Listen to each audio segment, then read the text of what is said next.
The 2026 award season has officially kicked off. That's right, gang. Cannes is back with a stellar lineup. They just unveiled the 19 films vying for the coveted Palme d'Or, the Golden Palm as we know it.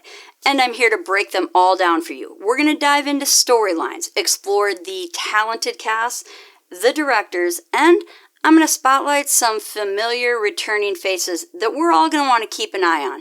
Now, many of these films, for a lot of us, might be kind of under our radar right now, but don't worry, my ADHD has driven me to do all the research, and I'm ready to give you the lowdown, the inside scoop on each of these films. And if you're curious as to why Cannes matters and why it holds so much significance in the film world, well, we're going to cover that too. So, without further ado, I say we just jump right in.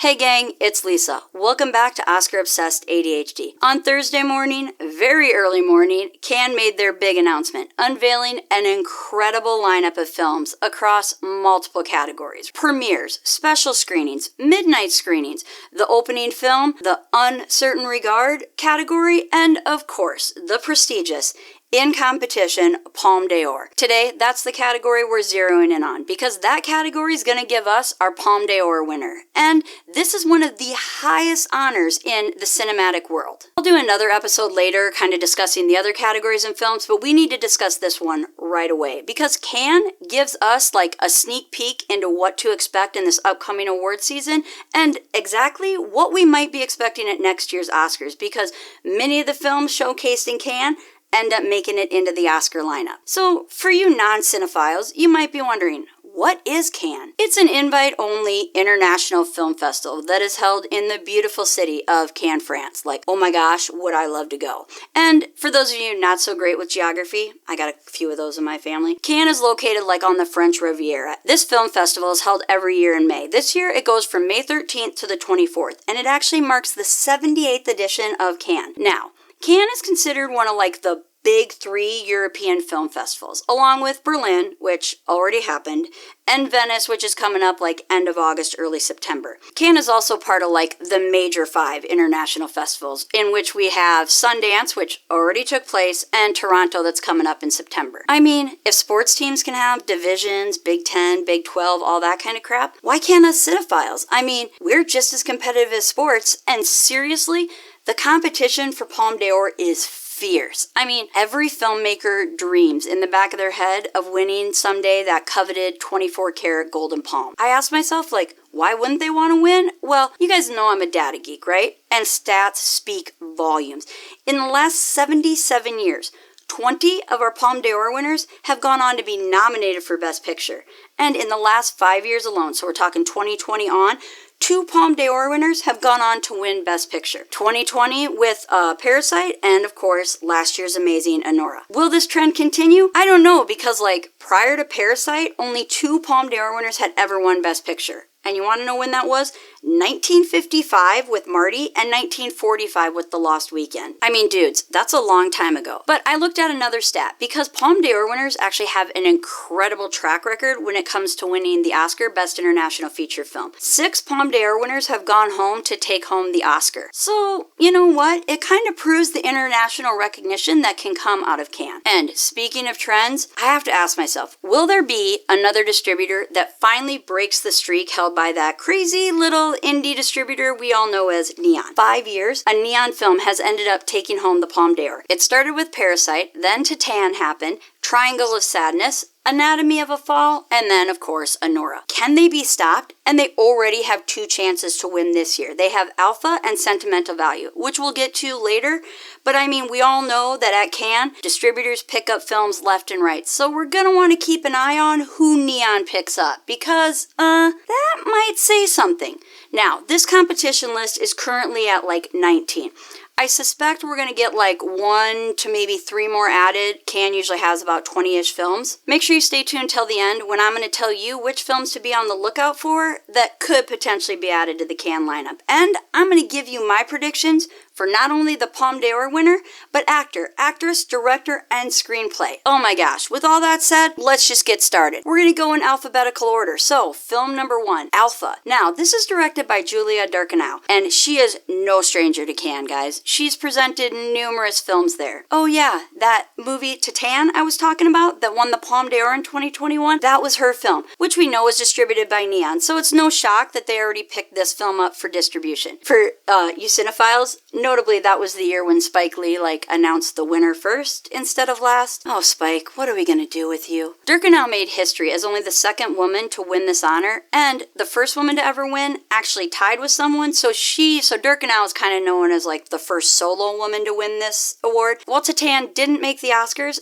Alpha could be her chance to shine again. She's known for venturing into that crazy little genre that we got familiar with last year, known as body horror. I mean, after The Substance, I don't think anything will surprise film audiences, the Cannes crowd, and actually, Cannes, for you guys' knowledge, was where The Substance actually made its world premiere. And we all know that that film went on to receive 5 Oscar nominations, including Best Picture, Director, Actress, and it won Best Makeup and Hairstyling. To me, it's kind of clear the Academy is evolving in its kind of recognition of the body horror genre. I'm really excited about this film. The storyline is intriguing, and I can't wait to see how Ducournau puts her unique spin on the body horror element. Given her previous films Titan and Raw, I anticipate a blend of dark humor, violence, and shock value. So my interest is definitely piqued. The film Alpha is about a girl named Alpha. She's 11 years old and she's kind of navigating this fictional town that reminds us of New York City in the 1980s amid the AIDS epidemic. Now, she ends up discovering that one of her parents has fallen ill. And so we see this film as through her eyes as she's confronted with loss and her own mortality for the very first time. Of course it's the very first time. She's only 11. The film has an impressive cast featuring Tahar Rahim and Ghassef Farahani. Now that's Ducournau in the center of that picture. Rahim was a BAFTA Rising Star nominee in 2010 for his incredible performance in the film A Prophet. And he earned a BAFTA Lead Actor nomination for his role in 2021's The Manchurian. Definitely keep an eye on this film because it wouldn't surprise me to see Rahim receive a Best Actor for this role. Next film is Dossier 137, which is done by German director Dominik Moll. This is actually his 3rd film that he's had in a Cannes competition. His 2000 Cannes film, Harry, He's Here to Help, went on to be nominated for BAFTA Best Film Not in an English Language. However, for some reason, Germany didn't submit it for the Oscar. Here's what I know about this film, right? We're following case 137, which has investigator Stephanie, played by the amazing Leah Drucker, and she's an investigator at the IGPN, which is the Inspector General Police National. Pretty much the police of police. She's been tasked to investigate who is responsible after a young man is injured by a flashball projectile during a yellow vest protest. I can already see your wheels spinning, and you're asking yourself, Lisa, what's a yellow vest protest? These were weekly protests that happened in France from November 2018 to June 2020. Motorists from rural areas who had long commutes, they were protesting the increase in fuel taxes. And you might be wondering, of course, well, then why yellow vests? Well, I guess there was a 2008 French law that required all motorists to carry one in case of emergency, so they all have to have them in their vehicles. So they basically all put them on and they used to protest. The way I'm looking at this film is she needs to figure out why the cop or cops threw the flashball. But an unexpected element ends up troubling this investigator and transforms Dossier 137 into something more than a simple number. Sounds like a great film, and based on Moll's past, I expect it to hit on some touchy points of the French police. The next film is by Swedish director Tarik Saleh, and it's called Eagles of the Republic. This is his 3rd and final film in Saleh's kind of political thriller Cairo trilogy. The previous 2 films also competed at Cannes. His first film, which was The Niall Hilton Incident, actually won the Sundance Grand Jury Prize in 2017, and in 2022, Cairo Conspiracy, also known as The Boy from Heaven, that won the 2022 Cannes Best Screenplay and later went on to be shortlisted for the Oscars for Best International Feature Film. However, it didn't get nominated. In this film we have actor Faris, who starred in the previous 2 films I talked about. He plays George El Nabia, and George just happens to be one of Egypt's most adored actors. And he's on the verge of losing everything. And because of that, George is forced to accept an offer he cannot refuse. Little Godfather-like, right? And he is then pressured to star in a propaganda film that's commissioned by the highest authorities of the government. Propaganda films are like all those ones where you say good things about the government, even though you might not believe them. Now, he ends up reluctantly accepting this role, and he finds himself thrown into the inner circle of power.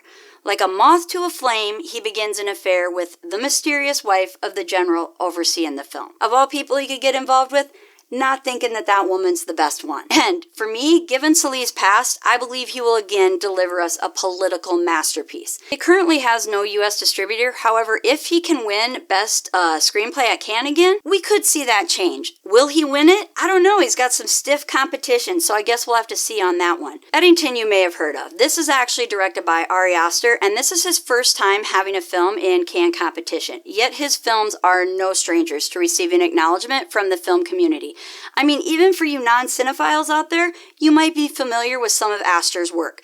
His directorial debut film, 2018's Hereditary, which starred Toni Collette, who, by the way, got totally screwed over by not getting an Oscar nomination. This, to me, is a great underrated horror film, which he then followed up with another underrated horror film, 2019's Midsommar. For those of you who haven't seen either of those, I definitely say check them out. I mean, these films were box office successes, and while underrated by audiences, they were definitely not underrated by critics. I mean, Metacritic gave them an 87 and a 72 respectively. Aster's third film, the 2023 tragic, dark comedy Beau is Afraid, was a box office flop and still has film critics' audiences divided. Metacritic gave it a 63. I looked up and this film Eddington has been categorized as a contemporary Western black comedy. That scares me a little bit given the unsuccessfulness of his last dark comedy. However, distributor A24 must see something in Aster because they distributed his first 3 films and they've already signed on to distribute this one. Does that say that they're loyal, or does it say that Aster's new film is really pretty good? In this film, Aster takes the divisive topic of face masks that began occurring in May 2020, COVID times, and he tries to put a humorous spin on what an extreme division the topic of face masks took in our society. He brings us a story of a standoff between a small town sheriff and their local mayor, which ends up setting the town off in a conflict that pits neighbor against neighbor. And I mean, come on gang, we all know, we all experienced it at some point somewhere during COVID. The division between friends, family, coworkers, the government, the state, on all these topics of requiring face masks. And I'm sure this film is gonna end up causing quite the stir on film Twitter, because we all know film Twitter loves to get all riled up, and people will begin rehashing the whole face mask debate. I'm beyond stoked to see how he addresses this topic and how he utilizes the star-studded cast that he's gathered to deliver this message. For this film, Aster has brought back Oscar nominee and winner Joaquin Phoenix. He's actually the one playing the sheriff, who, yes, I know, he starred in the not-so-great Beau was Afraid. Yet this time, Phoenix will be surrounded with the likes of The Last of Us and Gladiator 2 star Pedro Pascal. Pascal's actually the one playing the mayor. Oh, and Pascal, by the way, guys, don't be shocked that you're going to be seeing and hearing lots about him this award season, because he's in quite a few awards buzz type movies. Beyond those 2 stellar stars playing the leads, BAFTA nominated supporting actor and Rising Star nominee Mikael Ward. Then we've got the Yellowstone star and 50 Shades of Grey actor Luke Grimes, actors Deidre O'Connell, Clifton Collins Jr. Oh, and by the way, he's also brought back Oscar nominated Austin Butler from Elvis and the amazingly talented Oscar nominee, multiple Oscar winning actress Emma Stone. I mean, with a cast like that, can Aster really go wrong? And regardless of your opinion on COVID and face masks or the political divisiveness of this topic, I'm thinking everyone will agree that Aster deserves some critical accolades on this one. Is it enough for the Golden Palm? Probably not, but could I see one of those performers sneaking into the Oscar Best Actor, Best Actress category? I'm definitely thinking so. I will be checking this one out as soon as it releases. When will it be released? Well, that we still don't know. So keep an eye out on my Twitter and I'll keep you updated on that one. Fuori is brought to us by Italian director Mario Martone. This is the 3rd film that he has had in the Palme d'Or Cannes competition, and he also had a film in the In Regard section. Fuori, also known as Outside, is inspired by the autobiographical book La Université de Rebbia. which translates to The University of Rebbia, which is a book by Goliarda Sapienza. It's set in Rome, 1980, and it tells the real-life dramatic story lived by that writer, and it follows her arrest for stealing jewels from like a family friend, which, by the way, she didn't do. The writer is sentenced to a few months in the women's prison of Rebbia, which, hence the name of the book. Martone tends to bring a human element to the story, and I expect nothing short of that with this film. Upon incarceration, the writer, who is played by Valeria Golino, meets some young inmates with whom she ends up forming a deep and very unexpected bond with. Eventually, they all get released from prison, and they kind of maintain their friendship and their relationship. And no one on the outside can understand the unique bond that all of these women have. This turns out to be an experience of rebirth for the writer, and the film's going to show us like her journey of transformation, personal rediscovery, in what some are calling a female microcosm full of pain, solidarity, and inner freedom. Golino is a well-known actress, having starred in last year's Moria. She's also starred in The Portrait of a Lady on Fire, a few known U.S. comedies like Big Top Pee-wee, and both the Hot Shot movies. Yet two of my favorite performances of Golino's are as Paolo in the Apple TV series The Morning Show, and Susanna in the classic Oscar-winning film Rain Man. I look for good things to come from this film. I mean, it's an adaptation of a biography. It's got a powerful female storyline, an accredited director, and the acting skills of Golino. I wouldn't be shocked to see this sneak an actress win. There is no distributor yet, but Goodfellas has picked this one up and will be trying to sell it. So I'm hoping for a good Cannes reaction so that I can see this film. Our next film, The History of Sound, was set to release in June of 2024. However, the score and sound production weren't quite ready, so it was pushed into 2025, which for a movie called The History of Sound, we're going to expect big things from the sound and score production, so keep an eye on that one. Being pushed into this year's competition could end up being a blessing for this film. South African director Oliver Hermanus delivers us his adaptation of a short story of the same name by Ben Shatak. It's about the relationship between two men who meet in 1916, which is during World War I time, except this isn't a war movie. They end up traveling together in the summer of 1919 to record the folk songs of their countrymen in rural New England. These two men end up falling in love. So yep, we got ourselves a little gay love story, gang.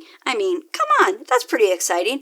And what's better than a gay love story? How about a love story involving Paul Mescal, who was Best Lead Actor nominated in 2023's Aftersun and last year's Gladiator, along with Josh O'Connor from last year's hit Challengers. Hermanus is a talented director. He previously showed a film for Cannes back in 2011 called Beauty, and he might not have won the Palme d'Or, but he did win the Queer Palm Award. Then he went on and directed his first non-South African film, Living, which earned a Best Adapted Screenplay Oscar nomination and landed Bill Nye a Best Lead Actor nomination in 2023. This film on paper sounds like the perfect Oscar-type movie. Will it be? Or will it end up being Oscar bait? I would be very interested to hear what the people at Cannes say about it. Moby has already picked up the North American distributing rights for this film and is planning a 2025 theatrical release, which is a good sign. We just don't know when that date might be. La Petite Derniere is the third feature film from director Hafsia Herzi. Oh, and you might also see this film listed as The Youngest Daughter. Before directing her first feature film, You Deserve a Lover, in 2019, she was best known for her acting. Her second film, Good Mother, was at Cannes in 2021 in the Insert and Regard category, where the film won Ensemble Prize.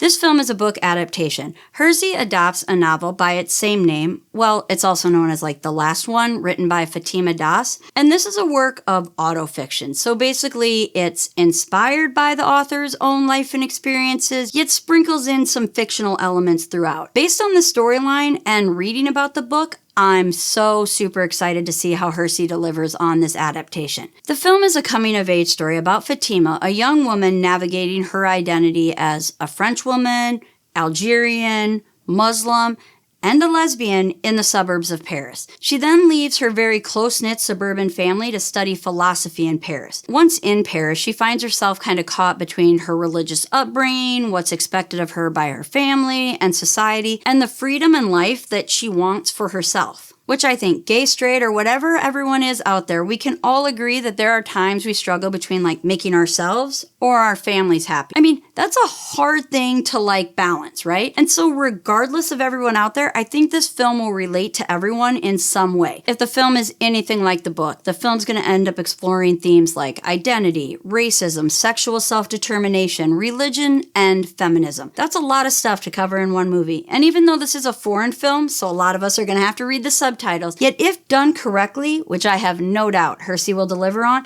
this is going to be a very powerful film. However, it currently doesn't have a US distributor, but I'm hoping someone picks it up at Cannes or maybe post-Cannes. Director Kelly Reichardt returns to Cannes with her film, The Mastermind. This will be the second film of hers that's been entered in the Palme d'Or competition. Her first was in 2022 for the film Showing Up. In 2008, her film Wendy and Lucy was entered in the Insert and Regard section. Reichardt has made some great films and worked with a ton of talented actors. Most notably, her muse, as she calls her, is the 5-time Oscar-nominated actress Michelle Williams.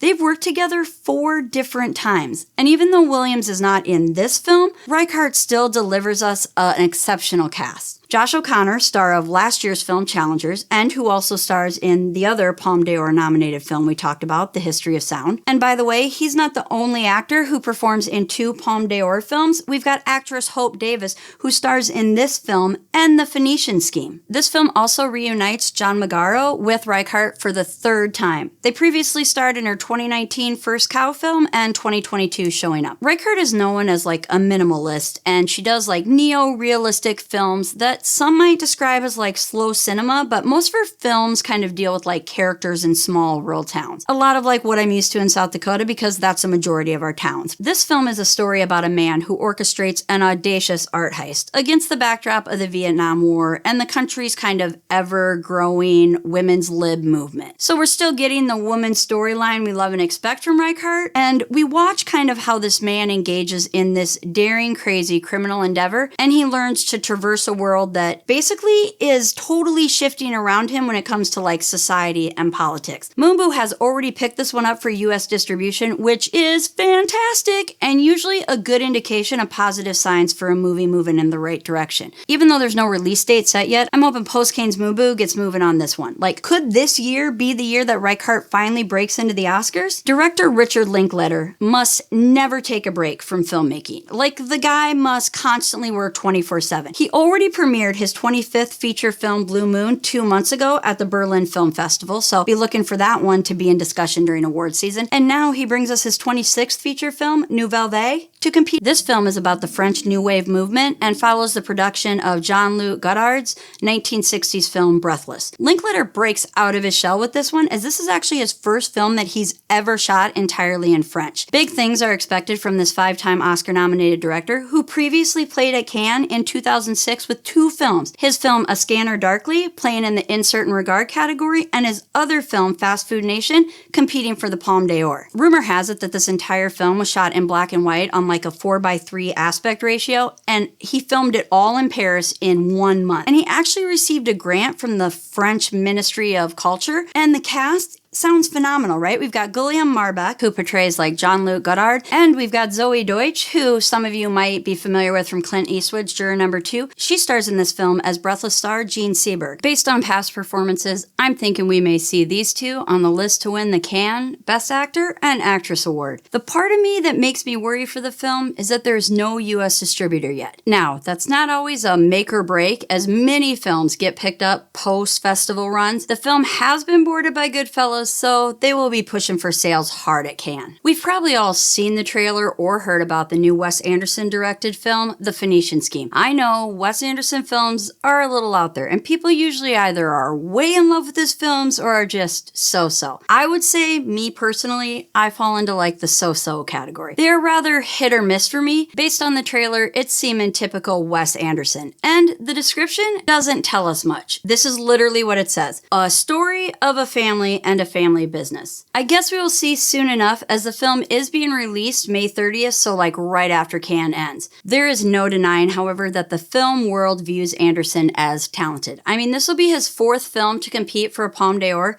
2012 Moonrise Kingdom, 2021 The French Dispatch, and he had 2023's Asteroid City. The Academy also has nominated this guy for 8 Oscars. That's right, 8. 2 for animated feature film, 3 for original screenplay, and one of those screenplays was in 2015 for the Grand Budapest Hotel, which also earned that dude a directing and a Best Picture nomination. He finally did secure a win though, guys, in 2024 when he won Best Live Action Short for The Wonderful Story of Henry Sugar. Could Anderson end up getting another Oscar nom for Best Original Screenplay? Maybe. There is a category though that I think this film will lock up a nomination for, and that'll be for the first ever Best Casting Oscar. I mean, you guys, the cast is top notch, like truly phenomenal. The fact that they show each one in the trailer, very, very smart move there, marketing department. Duders, what other film do we know of that consists of 7 Oscar-nominated and Oscar-winning stars? Yeah, we've got Benicio del Toro, Tom Hanks, Scarlett Johansson, Bryan Cranston,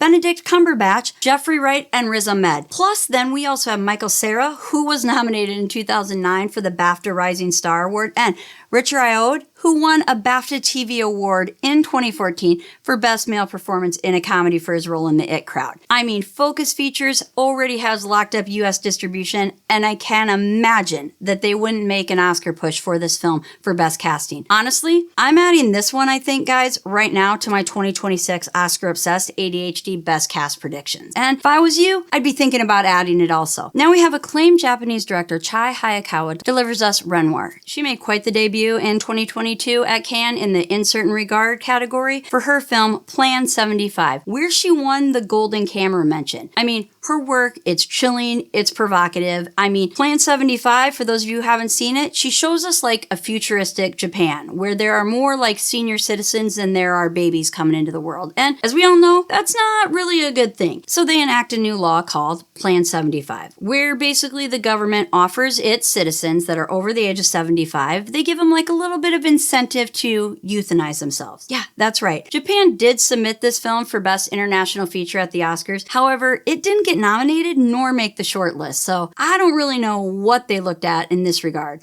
However, in this film, her new film Renoir, we are given an emotional and poignant coming-of-age story. It's a story of resilience as the film recounts the tale of Fuki, an 11-year-old girl who lives with her father, who is battling an illness. And then we've got her mother, who is occupied with work. And this is all taking place during like the late 1980s in what people call like Japan's bubble economy. Now, Fuke, she indulges in like her imagination every time she comes into contact with adults. And like each adult kind of has their own circumstances and story. And this becomes like very healing for her. We also are provided like an in-depth look at a child's unique emotions, as well as the inability of adults to cope with life and sadness of human relationships. We witness this all through like a traumatized family that's struggling for connection. With Hayakawa's keen directorial skills, I look for her to deliver us warmth, sadness, and humor, along with like a feeling of connection to the characters, especially an 11-year-old. This will hit theaters in Japan on June 20th, yet no word on any North American distributor. Spanish filmmaker Carla Simón is making her debut at Cannes with her 3rd ever feature film, Romeria. This is her first film since winning the Golden Bear in 2022 at the Berlin Film Festival for Alcaraz. Non-cinephiles, that's like the top prize. Berlin has bears, Cannes has palms. Now that film and her 2017 film Summer 1993 were both submitted by Spain for international feature film contention at the Oscars. However, neither made the shortlist. Could this be her year? I mean, it's possible. They say the 3rd time's a charm. And I mean, Cannes does help when it comes to that category. Look what Cannes did for Anatomy of Fall in the 2024 Oscars, or Drive My Car at the 2022 Oscars, and we all know what it did for Parasite in 2022. Maybe this will be the year. This film is part of a trilogy that explores family. Simón draws from her own life, and this time exploring like a pivotal moment from her late adolescence. Now, I'm expecting remarkable cinematography in this film, as Helene Lavote is actually doing the cinematography, and she's responsible for films like La Chimera and The Lost Daughter. Romeria follows Marina, an 18-year-old woman who was orphaned at a young age, and she's traveling to Spain's Atlantic coast to meet her paternal grandparents for the very first time. She needs a scholarship form signed, and she's seeking information about her biological father who died of AIDS. And we're gonna follow her journey as she navigates this like unfamiliar branch of her family, who, by the way, are very reluctant to look back on the past due to, like, shame because Marina's biological parents struggled with substance abuse. So here we've got this woman who's confronted with a past that's shaped by, like, absence because she was orphaned at a young age, and long buried emotions. We witness what kind of begins as a practical task, like getting a scholarship form signed, and it turns into an emotional reckoning with a family that's shaped by a family history shaped by the painful void left by a generation lost to addiction and illness. Now, this film is very personal to Simone, who pays tribute to her parents, who both died of AIDS-related illnesses when she was very young. Even though there is no distributor yet, I do know that MK2 Films has boarded the film for sale, so I really hope this one finds a US distributor because I think this one stands a real shot at getting in at Oscar Best International Feature Film. I mean, at least on the short list. Like, how can this one not be on the short list, if not nominated? I mean, for me, I'm definitely putting this one down on my list of shortlist nominees, and there's no change in my mind on that one. Brazilian director Kleber Mendonça Filho returns to the Palme d'Or competition for a third time with The Secret Agent. His film Bacurau might not have won the Golden Palm in 2019, however, it did win the Grand Jury Prize. It also went on to be nominated at the Oscars for Best International Feature Film in 2020, which of course is the year that Parasite won. This film takes place in 1977 Brazil, and it centers around a man in his 40s named Marcelo. Now, in 1977, those are like the final years of the military dictatorship in Brazil. So we got this 40-year-old university professor who flees Sao Paulo to Recife, which is kind of like on the northeastern coast of Brazil. And he does all this to escape government agents who are looking for him over some subversive activities.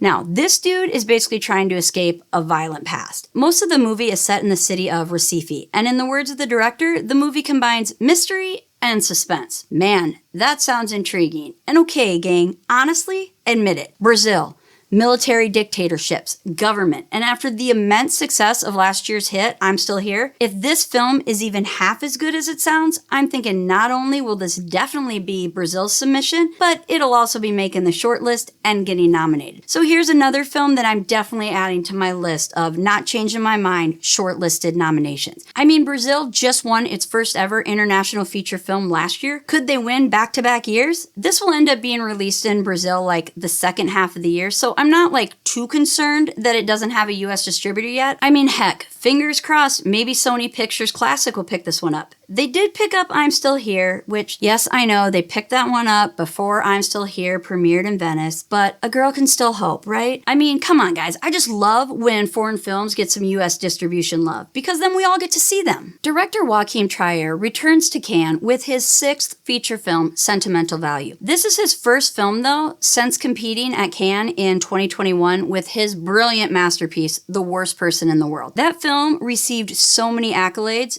including being nominated at the Oscars in 2022 for Best Original Screenplay and Best International Feature Film. That film also earned actress Renate Reinsveld a Cannes Best Actress win. Sentimental Value is receiving the most Cannes buzz, and right now is the predicted favorite to win the Palme d'Or. I mean, guys, people are already talking about this potentially being a Best Picture Oscar nominee, which could partly be because Neon is distributing this film. Trier's new film brings him back with actress Renate Reinsveld, so definitely be keeping an eye on her to potentially win another Cannes Best Actress. This cast also includes Elle Fanning, who starred in last year's hit, A Complete Unknown, and Stellan Skarsgård, who we all know from Dune Part 1 and 2. This story follows Nora, who is an actor, and that one's played by Reinsveld, and her sister Agnes, who's played by Elle Fanning, and they're grieving the loss of their mother and trying to adjust to the return of their father, Gustav, Stellan Skarsgård, who reappears after being gone for a very long time. Gustav is a once celebrated filmmaker, and he has written a script for a comeback movie, and he decides to offer the main part to his daughter Nora, but she categorically refuses the role. And so, like, during a career retrospective in France, Gustav meets an adoring Hollywood star and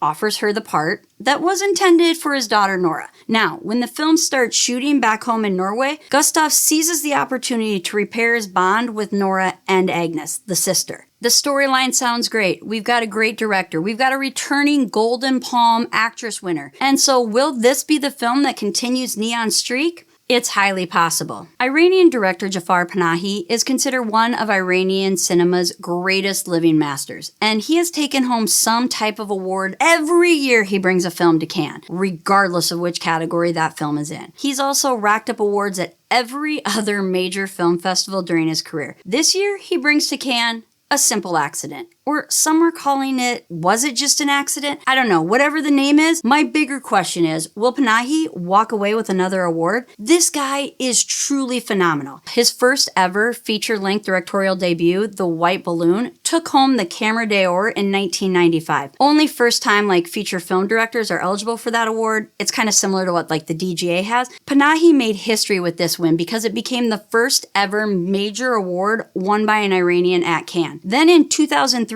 he took home the Insert in Regard Jury Prize for Crimson Gold. He's only had one movie ever submitted by Iran for the Oscars, and that was White Balloon, and it didn't make the shortlist. However, after submitting it, Iran actually tried to withdraw their submission because of deteriorating relationships with the US and all these political protests. However, the Academy said, no, we're gonna leave it in. And since then, though, none of his films have ever been submitted. Now, for those of you who don't know, that's really no surprise given the very, very rocky relationship he has with his home country of Iran. He's actually considered a dissident of the government due to making several movies that are very critical of them.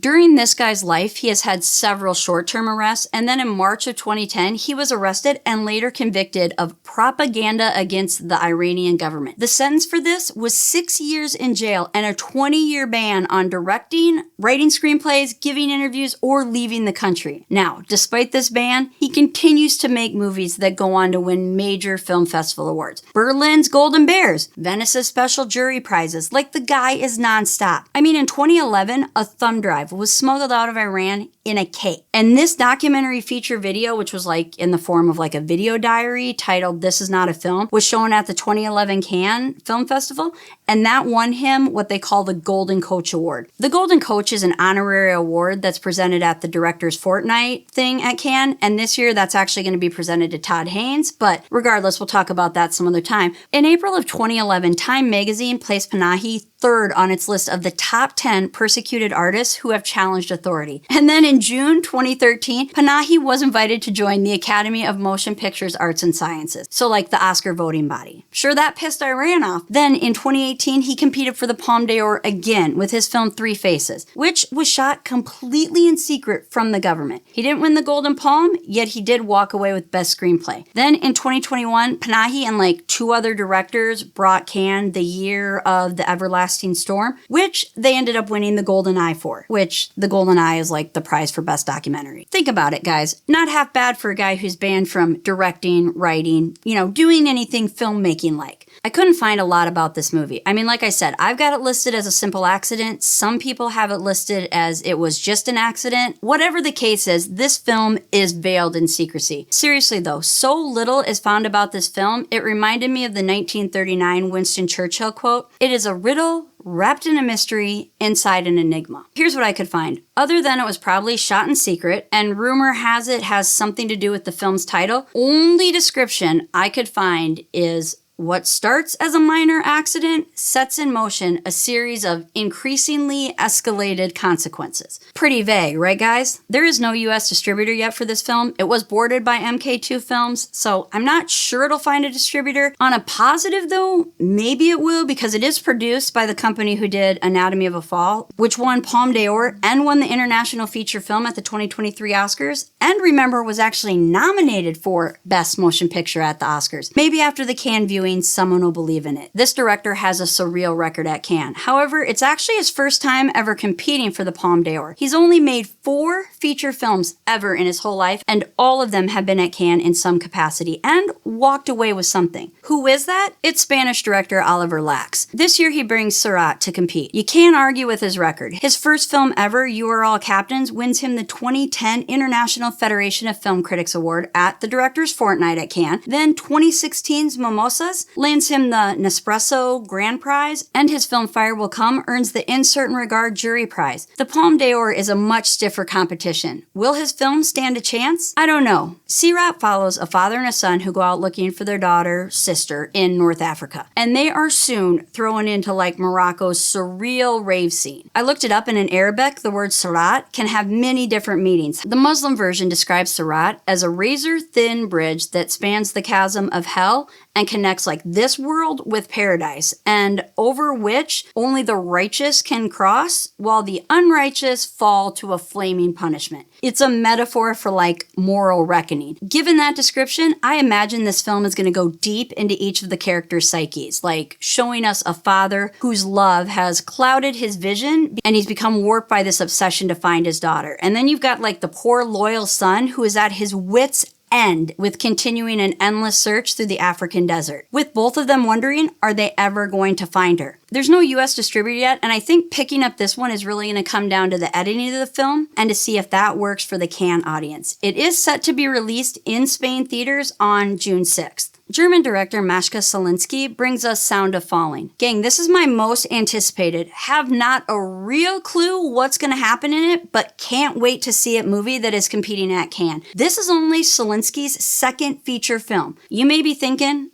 I've never heard of this one, Lisa. Like, where did this come from? Well, you wouldn't be entirely wrong. This film was initially titled The Doctor Says I'll Be Alright, But I'm Feeling Blue, which, when I first read that title, I thought it was really long also. Okay, so they changed the name. This is her first time ever at Cannes. However, I'm expecting a great piece of cinema. I mean, honestly, I kind of love the name change, and I can't wait to understand, like, the new name and the old name. This film follows 4 different women from 4 different historical periods whose lives are subtly interconnect. Each one spends part of their childhood or youth on the same like 4 squared farmstead in the Altmark region, which I guess Altmark region is like a historical region in Germany. As they move through their respective presents, traces of the past gradually emerge. It doesn't have a US distributor yet, but MK2 has boarded this film for sales, and they're really pushing it. After they saw it, they described it, and I quote, a visually striking work that explores memory, identity, and the poetic nature of time by making cinema out of the phantom pains that cross the ages. Wow, what a description. Can't wait to see that one. Our next film, Two Prosecutors, is brought to us by Ukrainian filmmaker Sergei Laznitsa. This guy has given Cannes some amazing films in the past. This will be his 4th time competing for the Palme d'Or. His first ever Palme d'Or was in 2010 for his film My Joy, which earned him a Golden Camera Award. He also had a film in the In Certain Regard section in 2018 for Donbass, for which he won Best Director. That's the only film of his that the Ukraine has ever submitted to the Oscars, and it didn't even make the shortlist. For Cannes, he has also had 3 Golden Eye submissions, getting a special mention in 2021 for his film Baba Yar Context. The Cannes Selection Committee must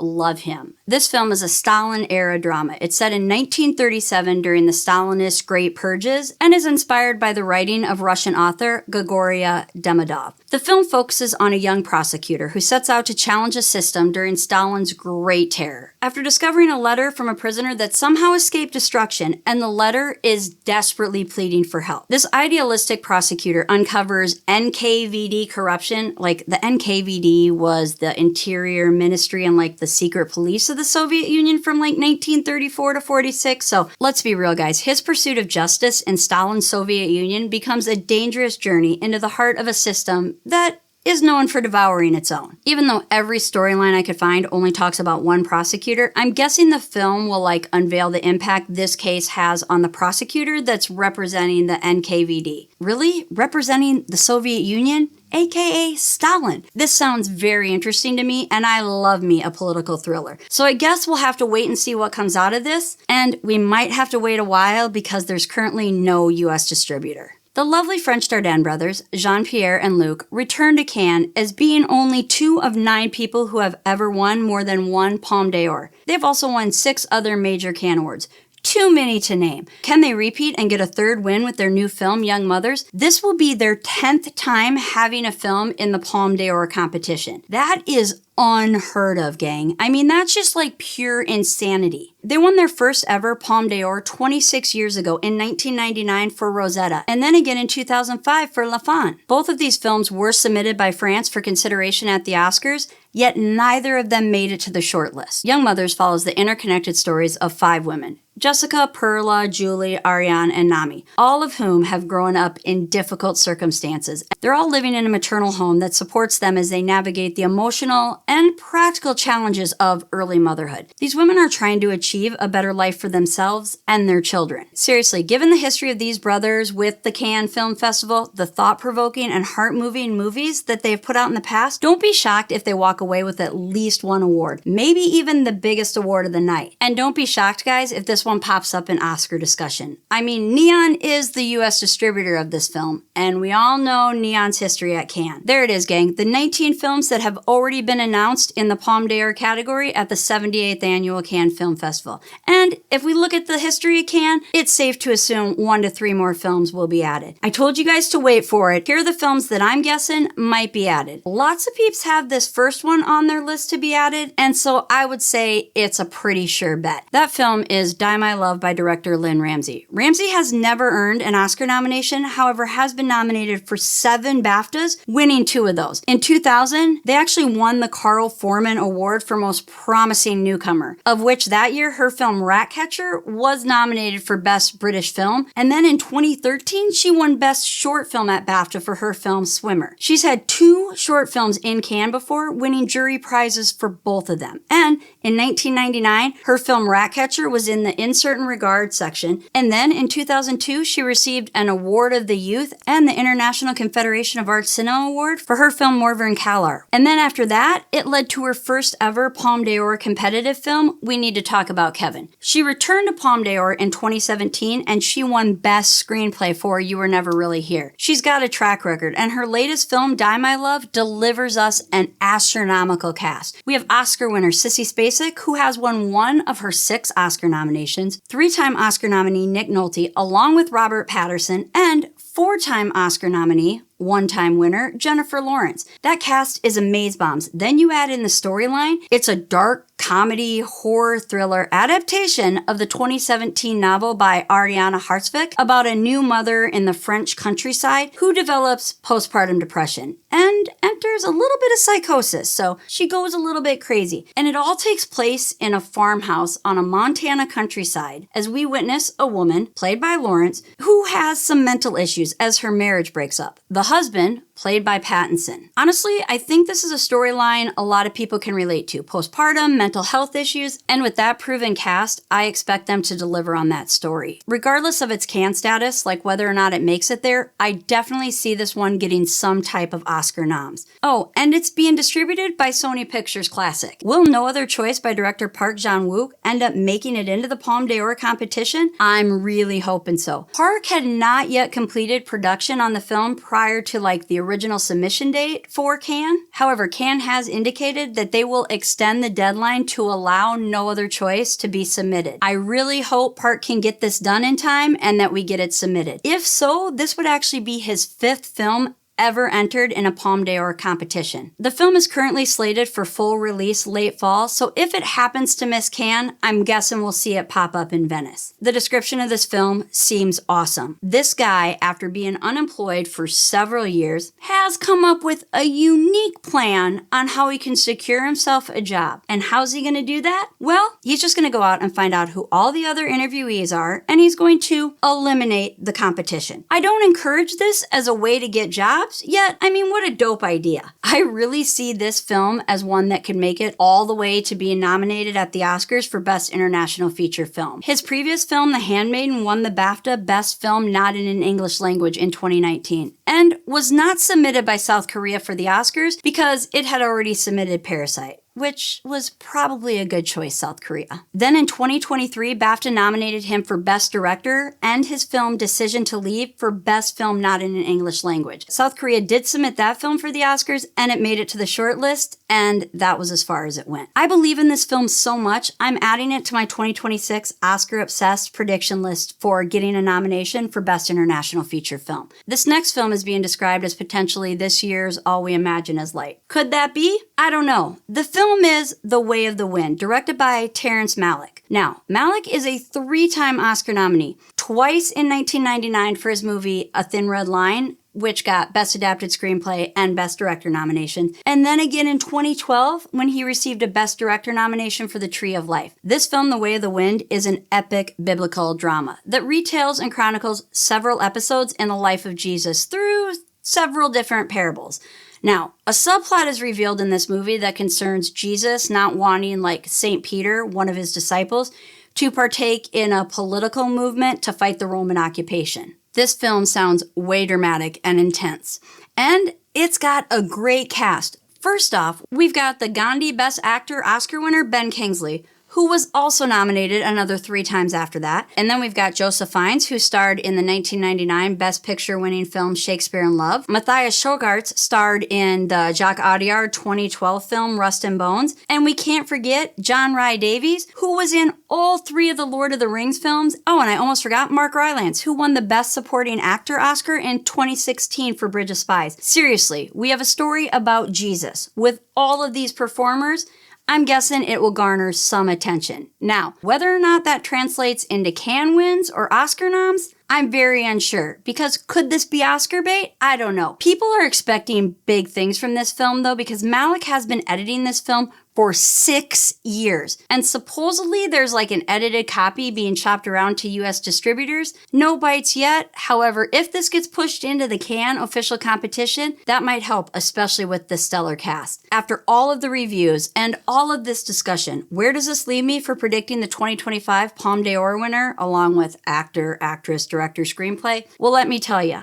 I'm going to give you my winner along with my top 5. Oh, and to keep up with my predictions and make your own, make sure to follow me on the Awards Expert app. And if you don't have the app yet, definitely get it, guys. It's out there on the Play Store and it's totally free and it's so dope. You make your own predictions, you can follow people, and we can have our own little competition. And y'all know, like, competition is my #1 strength. So follow me, I'll follow you back. So here's where I currently stand. Sound of Falling taking home the Palme d'Or, followed with everyone's predicted favorite, Sentimental Value, getting the Grand Prix, and Alpha coming in 3rd, getting the jury prize. Right on that bubble, I do have The Secret Agent and The Mastermind. Best Director, I think Iranian director Jafar Pahani will take home the prize for A Simple Accident. Previous director winner Joachim Trier with Sentimental Value could give him a battle.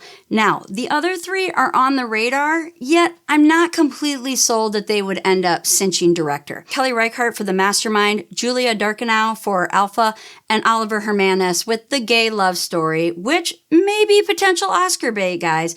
The History of Sound. Actress and actor are tough categories for me, but I'm gonna give it a chance. For actress, I have previous Cannes actress winner Renata Rensval winning for Sentimental Value. However, I honestly believe Furio star Valeria Golino stands a better chance than Zoe Deutsch in Nouvelle Vague. That's probably a naive thought on my part, and I've never done the Cannes predictions before. I'm learning. I am keeping an eye on Leah Drucker from Dossier 137 and Gulsa Farhani from Alpha. Best actor, I'm fairly secure with my choice of Wagner Moura from The Secret Agent. If there was a long shot to bet on, in my opinion, it would be Tahar Rahim from Alpha. We can't forget, though, that Josh O'Connor has 2 movies at Cannes this year, and he could end up sneaking in with his performance in The Mastermind. Then I have on my bubble Alexander Kusanov from 2 Prosecutors, and what is a list without someone from Sentimental Value, right?